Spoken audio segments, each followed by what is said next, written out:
கர்த்தருடைய நாமம் மகிமைப்படுவதாக. இந்த ஆராதனையில் உங்களை சந்திப்பதில் கர்த்தருக்குள் சந்தோஷம் அடைகிறேன். எங்களோடு இணைந்து இந்த ஆராதனையில் கலந்து கொள்ளுங்கள். கர்த்ததாமே உங்களை ஆசீர்வதிப்பாராக.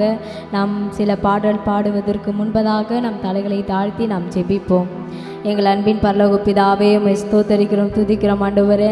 இந்த வேளையில் கூட இந்த நாள் ஆராதனை தேவனீர் ஆசீர்வதிங்க. ஆரம்ப முதல் இந்த தேவனாய் கர்த்தர் பொறுப்படுத்த வழி நடத்துங்க. ஒவ்வொரு பகுதியும் ஆண்டவரே தேவனீர் வழி நடத்தும், பெரிய காரியங்களை செய்யும். இப்போ ரட்சகரம் வேஷம் மூலம் ஜெபிக்கிறேன் எங்கள் ஜெபங்களின் ஜீவனுள்ள நல்ல பிதாவே. ஆமேன், ஆமேன், ஆமேன். அக்கினியில் நடந்து வந்தோமானால் சேதம் ஒன்றும் இல்லையப்பா என்ற பாடல்களை பாடி நாம் தேவநாமத்தை மகிமைப்படுத்துவோம். என்னோடு சேர்ந்து நல்ல உற்சாகமாய் தேவநாமத்தை உயர்த்துங்கள். கர்த்ததாமே உங்களை ஆசீர்வதிப்பாராக. ஆமேன்.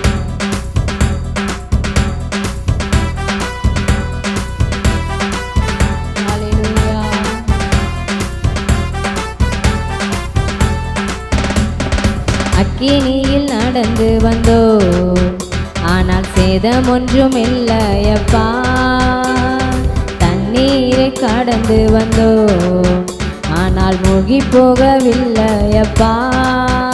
உங்க கிருபை எங்களை விட்டு பொழுதும் விலகலப்பா. உங்க கிருபை எங்களை விட்டு பொழுதும் விலகலப்பா. எங்கள் தேவன் நீர், எங்கள் ராஜா நீர், நாங்கள் போற்றிடும் எங்கள் கண்மாலை நீர். சொல்லுவோம், எங்கள் தேவன் நீர், எங்கள் ராஜா நீர், நாங்கள் போற்றிடும் எந்த கண்மாலை நீர். அக்கினியில் நடந்து வந்தோம், ஆனால் சேதம் ஒன்றும் இல்லையப்பா. தண்ணீரை கடந்து வந்தோம், நாங்கள் மூழ்கி போகவில்லையப்பா. உங்க கிருபை எங்களை விட்டு பொழுதும் விலகலப்பா. சொல்லுவோம், உங்க கிருபை எங்களை விட்டு பொழுதும் விலகலப்பா. எங்கள் தேவன் நீர், எங்கள் ராஜா நீர், நாங்கள் போற்றிடும் எந்த கண்மாலை நீர். எங்கள் தேவன் நீர், எங்கள் ராஜா நீர், நாங்கள் போற்றிடும் எந்த கண்மாலை நீர். செங்கடலை நீர் பிளந்தீர், செம்மையான பாதை தந்தீர். எரிகோவின் கோட்டைகளை யோசனையால் தகர்த்தீர். சொல்லுவோமா, செங்கடலை நீர் பிளந்தீர், செம்மையான பாதை தந்தீர்.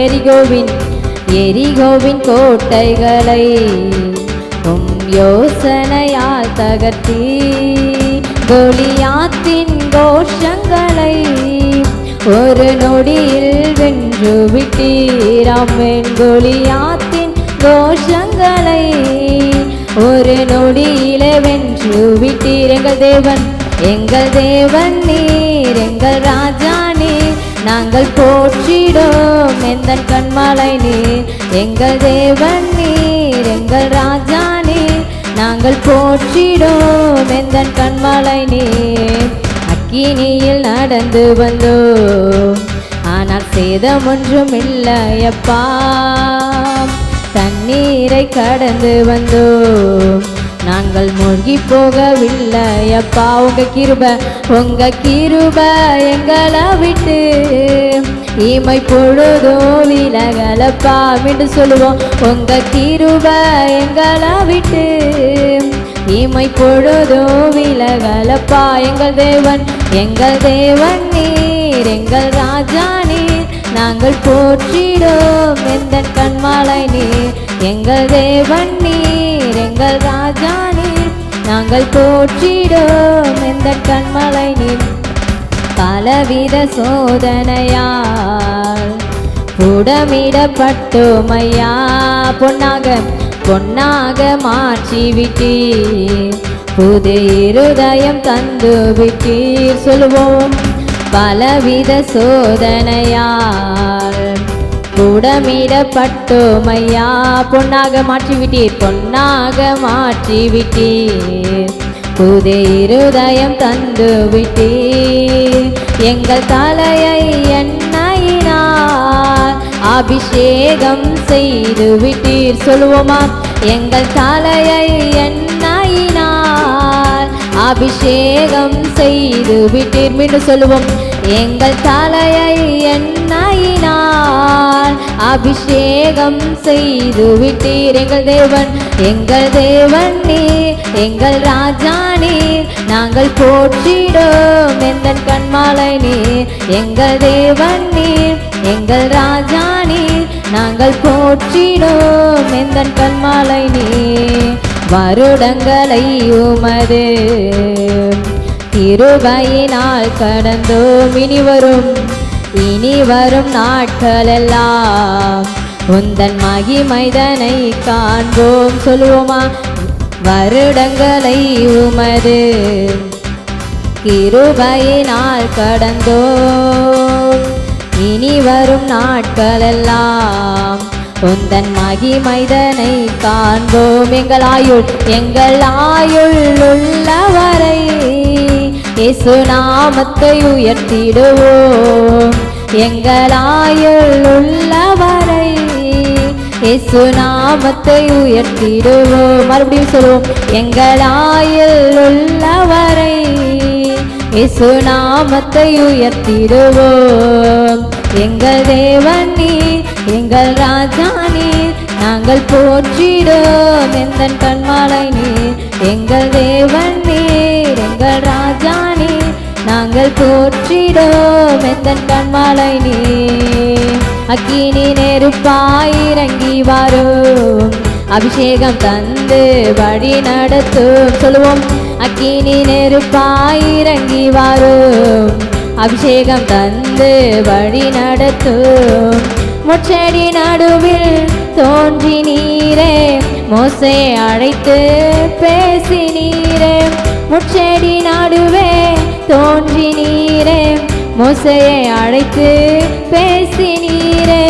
எகிப்து தேசத்திற்கு கூட்டி சென்றீரே, எகிப்து தேசத்திற்கு கூட்டி சென்றீரே.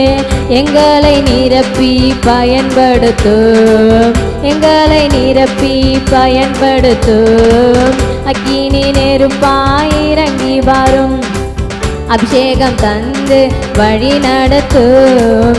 அக்கினி நெருப்பாய் இறங்கி வரும், அபிஷேகம் தந்து வழி நடத்தும். என்று சொல்லுவோம், அக்கினி நெருப்பாய் இறங்கி வரும், அபிஷேகம் தந்து வழி நடத்தும். அக்கினி நெருப்பாய் இறங்கி வரும், அபிஷேகம் தந்து வழி நடத்தும். நல்ல உற்சாகமாய் கரங்களை தட்டி தேவநாமத்தை உயர்த்தும்.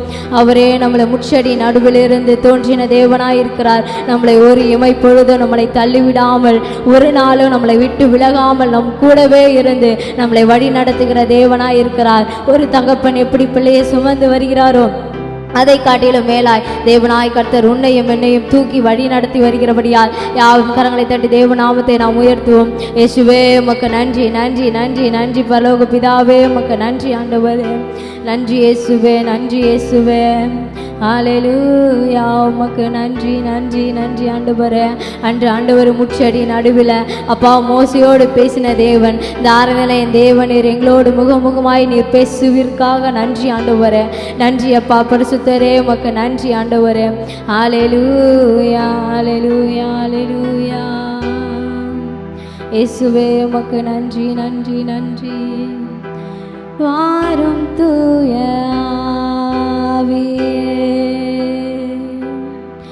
உம் பிரசன்னத்தை வாஞ்சிக்கிறோம். உம் வல்லமையால் என்னை நிறைத்து நீராளுகை செய்யும்.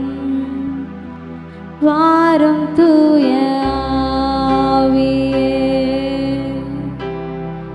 உம் பிரசன்னத்தை வாஞ்சிக்கிறேன்.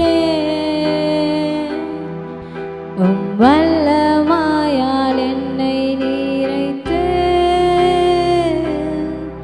நீராளுகை செய்யும். ஆமெனப்பா. உடைய வல்லமையினால் எங்களை நிரப்பி நீர் ஆளுகை செய்யுங்க. இந்த ஆராதனையை தேவ நீர் ஆண்டவரை ஆசீர்வதித்ததுக்காய் நன்றி அப்பா. மீதியாக இருக்கிற யாவற்றும் உடைய கருத்தில் தருகிறேன். தேவனாய் கர்த்தர் பொறுப்படுத்த வழி நடத்தும். இப்போ ரட்சகர் மேஷமுடைய ஜெபிக்கிறேன். எங்கள் ஜெபங்களும் நல்ல பிதாவே, ஆமேன் ஆமேன். இப்பொழுது கூட நம்ம மத்தியில் இருக்கிற போதகர் உங்களுக்காக தேவ செய்தியை வழங்குவார். கர்த்ததாமே உங்களை ஆசீர்வதிப்பாராக. ஆமேன்.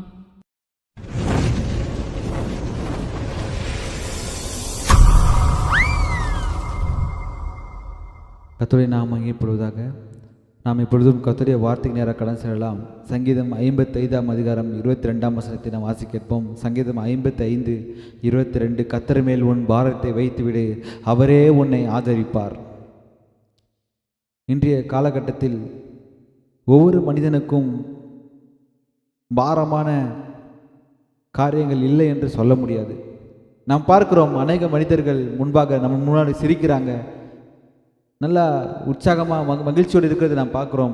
ஆனால் அவங்க பக்கத்தில் போய் நின்று நீ நல்லா இருக்கியா, உண்மையாக சந்தோஷமாக இருக்கிறியா என்று கேட்டீர்கள் என்றால் அவர்கள் ஒரு லிஸ்ட்டு போட்டு சொல்லுவாங்க, எனக்கு இதில் பிரச்சனை இருக்குது, அதில் பிரச்சனை இருக்குது, எனக்கு இந்த காரியத்தில் ஒரு பலவீனம் இருக்குது என்று சொல்லிக்கொண்டே போவார்கள். அல்லேலூயா. இங்கே ஒரு மனிதனை நாம் பார்க்க போகிறோம். இன்றைக்கி ஒரு மனிதனை பார்க்க போகிறோம். அந்த மனிதன் அவனிடம் இருந்த ஒரு மிகப்பெரிய பாரத்தின் மத்தியில், நெருக்கத்தின் மத்தியில் தேவனை நோக்கி மன்றாடுகிறதை நாம் பார்க்கிறோம். அதனால் அவன் அடைந்த நன்மையை தான் நாம் பார்க்க போகிறோம். நியாயாதிபதிகள் 16ஆம் அதிகாரம் 28ஆம் வசனத்தை நாம் வாசி கேட்போம். அப்பொழுது சிம்சோன் கர்த்தரை நோக்கி கூப்பிட்டு, கர்த்தராகிய ஆண்டவரே, நான் என் 2 கண்களுக்காக ஒரே தீர்வையாய் பெலிஸ்தர் கையிலே பழிவாங்கும்படிக்கு இந்த ஒரு விசை மாத்திரம் என்னை நினைத்தருளும், தேவனே பலப்படுத்தும் என்று சொல்லி. அல்லேலூயா. இந்த சிம்சோன் என்கிற மனிதன் அவன் சிறு வயதிலிருந்தே ஒரு பலனுள்ள ஒரு மனிதனாக, ஒரு சிங்கத்தின் வாயை கிழித்து போடுகிற ஒரு மனிதனாக, தன்னை எதிர்த்து வந்த அநேக மனிதர்களை கொன்று போட்ட ஒரு மனிதனாக, ஒரு பலனுள்ள மனிதனாக காணப்பட்டான். அவனை பார்த்து அநேகர் ஓடுகின்ற மனிதனாக காணப்பட்டான். ஆனால் இப்பொழுது இந்த சிம்சோன் இருக்கிற நிலைமை மிகவும் பரிதாபமான நிலைமை. அவன் மனதில் இருக்கிற பாரம் என்பது உச்சத்தில் இருக்கிறது. ஒரு நெருக்கத்தின் மத்தியில், அவமானத்தின் மத்தியில் அந்த சிம்சோன் காணப்படுகிறான். ஏன் நான் இப்படி சொல்கிறேன்னா, கிட்டத்தட்ட அந்த வீட்டில் 3000 பேர், ஸ்திரீகள் புருஷர்கள் எல்லாரும் இருக்கிற அந்த வீட்டின் மத்தியில் இந்த சிம்சோன் ஒரு வேடிக்கை பொருளாக, வேடிக்கை காட்டுகிற ஒரு மனிதனாக காணப்படுகிறான். அப்பொழுது அந்த மனிதன் பலனுள்ள ஒரு மனிதனாக, பராக்கிரமசாலியாக நிறைந்த ஒரு மனிதனாக காணப்பட்டாலும் இப்பொழுது ஒரு வேடிக்கை பொருளாக, வேடிக்கை காட்டுகிற ஒரு மனிதனாக இந்த இடத்துல காணப்படுகிறான். யோசித்து பார்த்தோம் என்றால் சிம்சோன் இப்போ இருக்கிற நிலைமை மிகவும் பாரமான ஒரு நெருக்கமான நிலைமையில் காணப்படுகிறான். ஆனால் இந்த நிலைமையிலும் அவன் மற்ற எதையும் யோசிக்காமல் தேவனை நோக்கி கூப்பிடுகிறதை நாம் பார்க்கிறோம். அல்லேலூயா. எதையும் யோசிக்காமல் தேவனை நோக்கி கூப்பிடுகிறதை நாம் பார்க்கிறோம். அவன் கூப்பிட்டதால் நடந்த சம்பவம் என்னவென்றால், 29ஆம் வசனத்தை 16-29. சிம்சோன் அந்த வீட்டை தாங்கி நிற்கிற 2 நடுத்தூண்களில் ஒன்றை தன் வலது கையினாலும் மற்றொன்றை தன் இடது கையினாலும் பிடித்து கொண்டு, என் ஜீவன் பெலிஸ்தரோட கூட மறிய கடவுது என்று சொல்லி பலமாய் சாய்க்க அந்த வீடு அதில் இருந்த பிரபுக்கள் மேலும் எல்லா ஜனங்கள் மேலும் விழுந்தது. இவ்விதமாய் அவன் உயிரோடு இருக்கையில் அவனால் கொல்லப்பட்டவர்களை பார்க்கலும் அவன் சாகும்போது அவனால் கொல்லப்பட்டவர்கள் அதிகமாக இருந்தார்கள். அல்லேலூயா. அவன் உயிரோடு இருக்கும் பொழுது கொன்ற மனிதர்களை காட்டிலும் அவன் இப்போ கொல்ற மனிதர்கள் அதிகம் என்று பார்க்கிறோம். இந்த சிம்சோன் இடையில சில பாவத்தில் விழுந்தவன் தான். எப்படி? ஒரு பெண்கள் மூலமாக பாவத்தில் விழுந்தவன் தான் இந்த சிம்சோன். ஆனா ஒருவேளை நான் நினைக்கிறேன், இந்த சிம்சோன் ஒருவேளை ஆண்டவர்கிட்ட, ஆண்டவரே என் பாவத்தெல்லாம் மன்னிச்சிருங்க, நான் தப்பு செஞ்சுட்டேன் ஆண்டவரே, அப்போ நான் ஒரு பலனுள்ள மனிதனாக இருந்தேன், நான் இந்த பாவத்தில் விழுந்ததால நான் இப்படி ஒரு அசிங்கமான ஒரு காரியத்தில் மாட்டி தவிக்கிறேன், என் பாவத்தை மன்னிச்சிருங்கன்னு சொல்லி கேட்டுருந்தானா உண்மையிலே ஆண்டவர் அவனை மன்னித்து மறுபடியும் அவன் இழந்த ஸ்தானத்தில் நிறுத்த அவர் போதுமானவராக இருந்திருப்பார். ஆனால் இந்த சிம்சோன் என்ன கேட்டான் என்றால், தேவனை நோக்கி நான் மறுபடியும் இவர்களை பழி வாங்க வேண்டும் என்றே கேட்கிறதை நாம் பார்க்கிறோம். அருமையான தேவ பிள்ளைகளே, ஒருவேளை நீங்கள் ஏதாவது ஒரு பாவம் செய்திருப்பீர்கள் என்றால் உங்கள் வாழ்க்கையில் கடந்த நாட்களில் ஏதாவது ஒரு பாவம் செய்து தேவனிடத்தில் போவதற்கு தயக்கம் காட்டி இப்பொழுது இருக்கிற பாரத்தின் மத்தியிலும் நாம் தேவனிடத்தில் போனால் எனக்கு எதுவும் செய்ய மாட்டாரோ என்று சொல்லி கேள்விகள் மத்தியில் இருப்பீர்கள் என்றால் உங்களை பார்த்து கர்த்தர் சொல்கிறார், உன் பாரத்தை என்மேல் வைத்துவிடு, அவரே உன்னை ஆதரிப்பார் என்று தேவன் சொல்கிறார். நீ பாவத்தை எல்லாம் விட்டுட்டு அவர்கிட்ட அறிக்கை செய்து எல்லாவற்றையும் விட்டுடு போது அவர் உன் பாரத்தை சுமக்கிறவராக, உன் பாரத்திலிருந்து உன் விடுதலை தருகிறவராக அவர் காணப்படுவார். நான் எங்கே பாவம் செஞ்சிட்டேன், நான் இந்த பாவத்தில் விழுந்துட்டேன், அதனால தேவன் எனக்கு நான் கூப்பிட்டா வரமாட்டார், நான் கூப்பிட்டா நான் சொல்கிறத கேட்க மாட்டாருன்னு சொல்லி மட்டும் தேவனை விட்டு ஓடிடாதீங்க. அங்கே சிம்சோன் அதை செய்யலை, தேவனை நோக்கி கூப்பிடுகிறது நாம் பார்க்கிறோம். தன் இரு கைகளும் கட்டப்பட்ட நிலைமையில், தன் இரு கண்களும் இல்லாத நிலைமையில், ஒரு வேடிக்கை காட்டுகிற ஒரு மனிதனாக காணப்படுகிற ஒரு சூழ்நிலை மத்தியில் அவன் தேவனை நோக்கி கூப்பிடுகிறதை நாம் பார்க்கிறோம். அதனால் தேவன் அவனுக்கு இறங்கினார் என்பதை நாம் பார்க்கிறோம். எந்த இடத்துல வைக்கப்பட்டானோ அந்த இடத்துல தான் யார் கண்கள் முன்பாக வேடிக்கை காட்டி கொண்டிருந்தானோ அந்த மனிதர்களை கொள்கிற ஒரு மனிதனாக, பலனுள்ள ஒரு மனிதனாக தேவன் அவனை மாற்றினார். அவன் உயிரோடு இருக்கும்போது கொன்ற மனிதர்களை காட்டிலும் அவன் இறக்கும் பொழுது அநேக மனிதர்களை கொள்கிறான் என்கிறதை பார்க்கிறோம். இதை கேட்டுக்கொண்ட அருமையான தேவ பிள்ளைகளே, உங்கள் வாழ்க்கையிலும் தேவன் இப்படிப்பட்ட காரியங்களை செய்ய அவர் போதுமானவராக இருக்கிறார். இதுக்கு நீங்கள் ஒன்று தான் செய்ய வேண்டும். உங்கள் பாரத்தை எல்லாம், உங்கள் மனதில் இருக்கிற எல்லா கவலைகளை எல்லாம் தேவனிடத்தில் சமர்ப்பிக்கும் பொழுது, தேவனிடத்தில் கொடுக்கும் பொழுது, இனி நானல்ல ஆண்டவரே, இனி எல்லாம் உங்களிடத்தில் நான் ஒப்படைக்கிறேன், என்னுடைய இருக்கிற எல்லாவற்றையும் உங்கள்கிட்ட தருகிறேன், நீங்கள் தான் ஆண்டவரே இன்னைக்கு எல்லாம் அப்படி சொல்லி நீங்கள் என்னைக்கு உங்களிடத்தில் இருக்கிற எல்லா பாரத்தையும் தேவனிடத்தில் கொடுக்குறீங்களோ அன்னைக்கு தேவன் உங்கள் கரத்தை பிடித்து நடத்த அவர் போதுமானவராக அவர் இருக்கிறார். இதுவரைக்கும் இழந்த எல்லாவற்றையும் என் தேவன் உங்களுக்கு இரட்டிப்பாய் தர அவர் போதுமானவராக இருக்கிறார். என்னுடைய வாழ்க்கையில் கடந்த நாட்களில் மிகப்பெரிய பாரம், நெருக்கமான ஒரு சூழ்நிலையில் நான் காணப்பட்டு கொண்டிருந்தேன். நான் என்ன செய்வது என்று தெரியவில்லை. ஒரு மிகப்பெரிய பிரச்சனை உண்டாகப் போகிறது. மிகப்பெரிய கோபத்தில் மூர்க்க வெறி உள்ளவனாக நான் காணப்பட்டிருந்தேன்.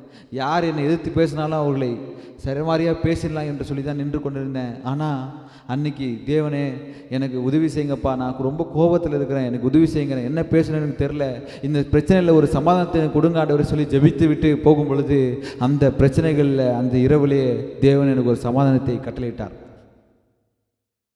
அதனால் என்ன சொல்லுகிறேன் என்றால், நீங்கள் எப்படிப்பட்ட நெருக்கமான சூழ்நிலையில் காணப்பட்டாலும், கவலைக்குரிய ஒரு பாரமான ஒரு சூழ்நிலையில் தள்ளப்பட்டாலும், நீங்கள் அந்த நேரத்திலேயே தேவனை நோக்கி கூப்பிடும் பொழுது அவர் அந்த காரியத்தில் ஒரு ஜெயத்தை கொடுக்க அவர் போதுமானவராக இருக்கிறார்.